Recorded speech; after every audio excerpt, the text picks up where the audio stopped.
Everything ends. You, me, the world, my cat. You shall be nourished. And if there's one video game franchise about the end of the world, it's probably Final Fantasy. It's been a recurring motif since the very first installment, 35 years ago. Creation and destruction has been like a leitmotif for the writers, and there's enough substance to fuel the writer's imagination. The end of the world as we know it. Every single main Final Fantasy game has its own universe, and if there's usually little information about how they began, we usually know how they will end. In this video I wanted to discuss 7 times the world ended, but actually there are more than 7 because it's called Final Fantasy after all. So yeah, I had to pick a few ones. Let's get started. 7 times the world ended in Final Fantasy.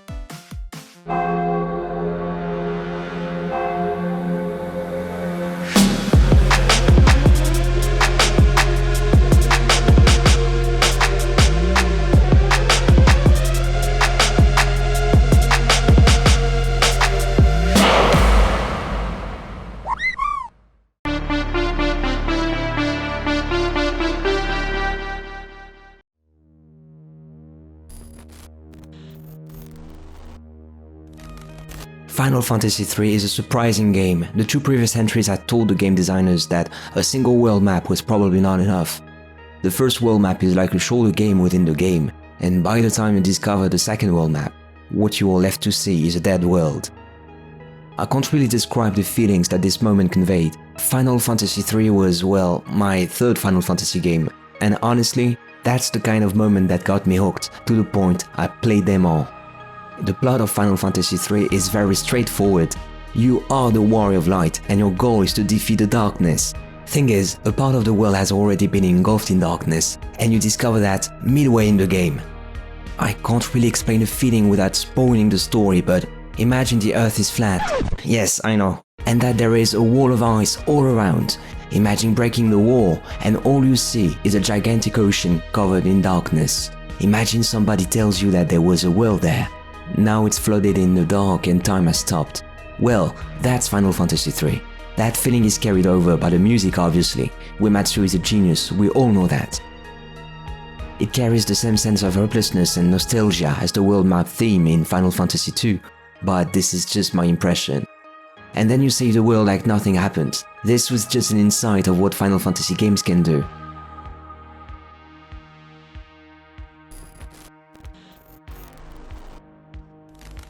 The world of Final Fantasy X is called Spira, and the name is quite revealing. The story of Spira revolves around life and death. In a sense, 10 uses the same twist as Final Fantasy III, except this time it's in reverse. You leave a world you knew, a world smaller than the world outside, and all of a sudden you wake up 1,000 years into the future, and you learn your world was destroyed because of sin. So repent! Final Fantasy X is based on the same idea as Final Fantasy XIV, that there are different eras of calm and prosperity and eras of destruction, except 10 puts the emphasis on the idea of continuity, repetition, how to break the cycle, in other words, revolution. So in many respects, you could say that 10 has a more religious or spiritual undertone, and that would be actually true. It's a game about the inevitability of death, a return to tradition in the face of modernity. But remember that 10 started like few other Final Fantasy games started. That is, it started with the end of the world, Zanarkand, and Zanarkand is also the final step of Yuna's journey. And Tidus's. For many characters, the name itself is synonymous with destruction, even in Final Fantasy X too, in spite of how light-hearted it looks. Zanarkand maintains a certain significance for the people. I especially like the music in X too.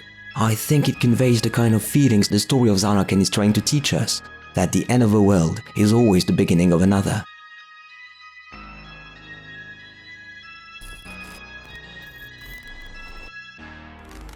Rhapsodies of Vana'diel has been one of the greatest and brightest retcons of a video game I have ever seen, and one of the reasons why it was brilliant was that it made the game accessible to many new players, including me.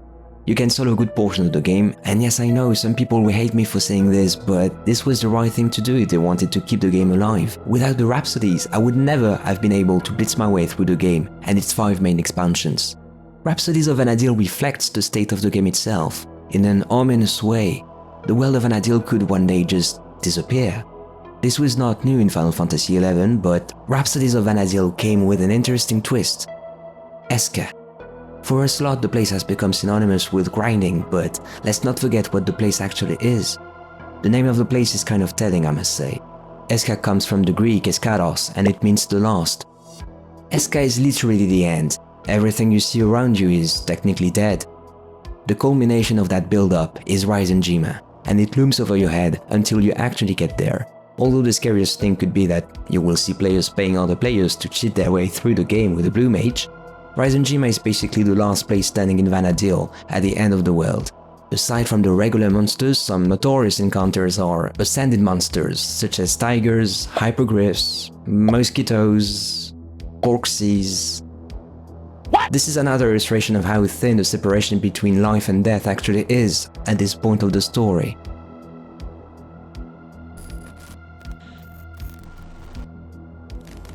Like 6 and 3, old schoolers will have trouble with this. Final Fantasy V follows a story that consists of several parts, each of which is tied to a specific world map. The third world map of Final Fantasy V is basically the end of the game and the end of the world. To cut a not so long but convoluted story short, World 3 is a world in the process of being absorbed into the void. I don't want to spoil the plot, but basically, Final Fantasy V is special in the sense that the villain, Exdeath, uses the void to seal off and destroy a few places relevant to the heroes, like Lix or Tycoon. It is told the void existed before the world, and that the crystals that sustain the planet were born in the void, and thus created the world. Of course, the 4 Warriors of Light saved the day at the last moment, but basically a lot of areas became inaccessible, a bit like in Final Fantasy VIII, except it doesn't feel as contrived, though I must admit it's a bit too convenient. Anyway.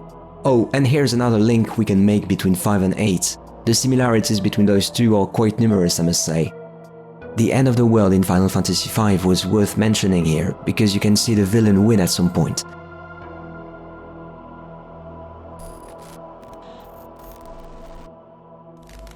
Okay, the last entry in the Final Fantasy XIII trilogy is a bit weird in many respects, but not only do I actually like it, it's yet another example worth mentioning here.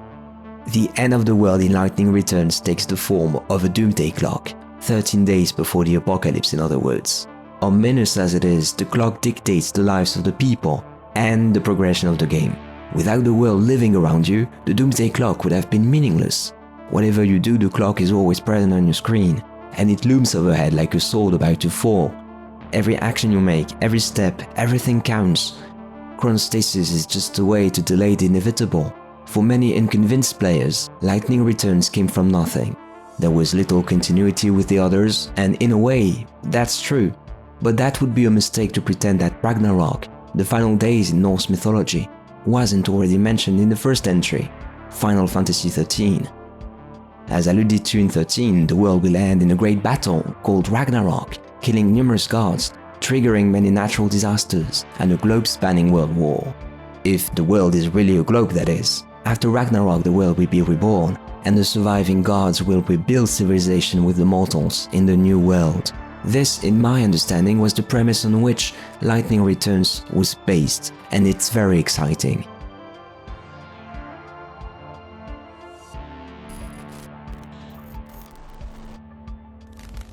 Of course, this game had to be in the top 3. Final Fantasy VI is an obvious pick. Like its predecessors, 6 consists of several world maps, 2 to be precise. The only difference is, this is the same place. Final Fantasy VI gets you to live and survive the end of the world, and the character responsible for it is Kefka Palazzo, the real villain in the story.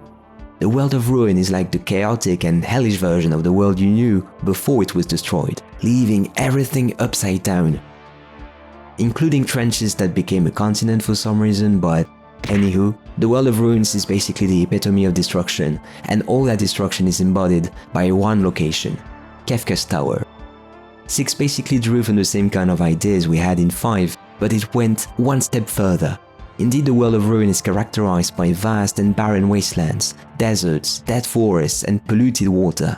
In addition, when the world of balance was destroyed, a number of monsters and legendary beasts were unleashed, while other creatures mutated. You also have dinosaurs casting Ultima for some reason. 6 is often described as one of the best Final Fantasy games, and one of the reasons given for that is precisely because the villain wins. A real show of strength back in the day for a game like this. And now a couple highlights, because you know, bonus.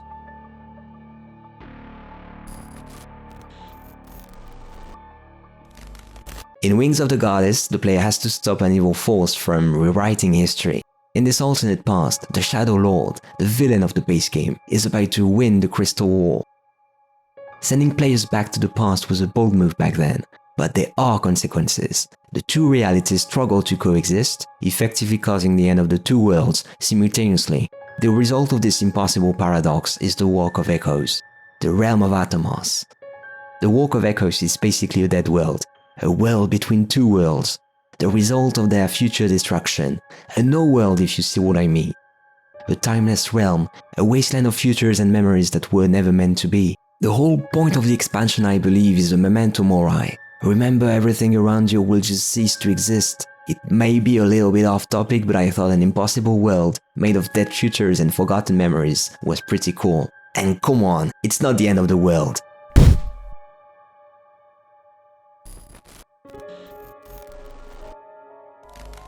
Not everybody likes it, but Abyssea is the hell of a world. Literally. The player must fight in a desperate war for the survival of the 5 races of Vana'diel. You must become the hero that saves the world from destruction. To be more specific, Abyssea is a set of 9 areas with a plethora of ridiculously powerful monsters and a very confusing loot system. Well, actually scrap that. The whole place is confusing. I mean, look at me, I was just trying to kill a notorious monster, and look what happened. I swear I didn't know, I swear it for Abyssea didn't receive general acclaim, and one of the reasons is that the game was broken, and the economy of the game was broken too. Another reason was how big the areas were, and guess what? You cannot use your mount. You are left alone, roaming about a dying world, with an unchanging sky, and the moon shining in serene radiance like the last glimmer of hope in a world on the brink of destruction.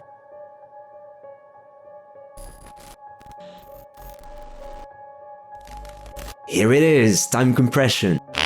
As alluded to by the shape of number 8, Final Fantasy VIII takes place in a time loop, and if that wasn't enough, the game has you travel both in the near past and the far future. Though you don't really get to see anything, but a brief glimpse at the shape of things to come is more than enough to convince you that the future will be born in pain. The build-up of tension to time compression is also meaningful because of the Lunar Cry. You can see that as there are many points of no return in this game. The Lunar Cry can be described as a natural phenomenon, where creatures of the moon, monsters, fall to the planet and flood the country, causing massive casualties and turning the sky red. Again, the whole Centran continent was devastated as a result of the Lunar Cry, and the Centran civilization was destroyed. It gives you a taste of the apocalypse. Though it is a bit short, it was kind of cool. Next entry though is our number 1, and talking about a taste of the apocalypse, this one gives you a whole menu.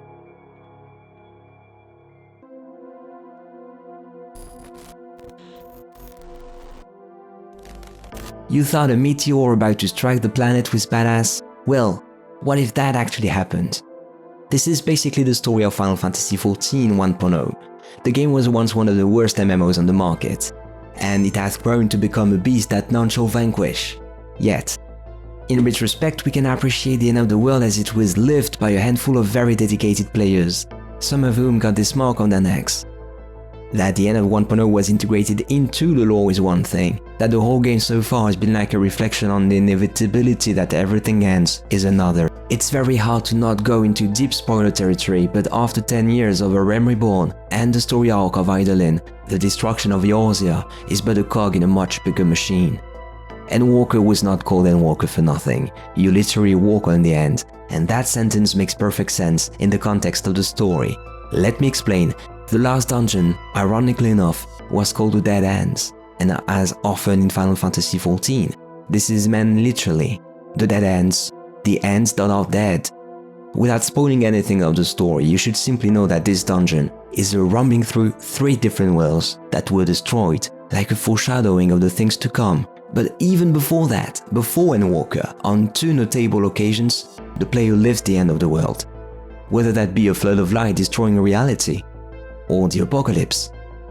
You know, I guess it's difficult to always come up with new variations on the same theme, the end of the world, but 14 set the bar really high and integrates the end of the world in a kind of meta-reflection, a reflection on itself, a bit like Final Fantasy XI before it. This is a real MMO thing, you know, but in a more linear, dramatic, and convincing way. The story spanned through a total of 5 expansions, which is huge, and the best ones, or the ones considered the best by many players, are the ones where the end of the world becomes tangible. Putting an end to the apocalypse is also quite a motivating prospect, don't you think? Thank you for watching this video, I hope you enjoyed it. This is part of a retrospective series about the Final Fantasy saga as a whole, and I just wanted to share my thoughts. You can do as much in the comment section below, don't forget to hit the like button, and see you next time for a new exciting episode of Chocobo in Space. There once was a ship that put to sea, and the name of the ship was the Belly of Tea. The winds blew hard, her bow dipped down, oh blow me bully boys blow. Soon may the Wellerman come to bring us sugar and tea and rum. One day when the tonguing is done, we'll take our leave and go. Soon may the Wellerman come to bring us sugar and tea and rum. One day when the tonguing is done, we'll take our leave and go.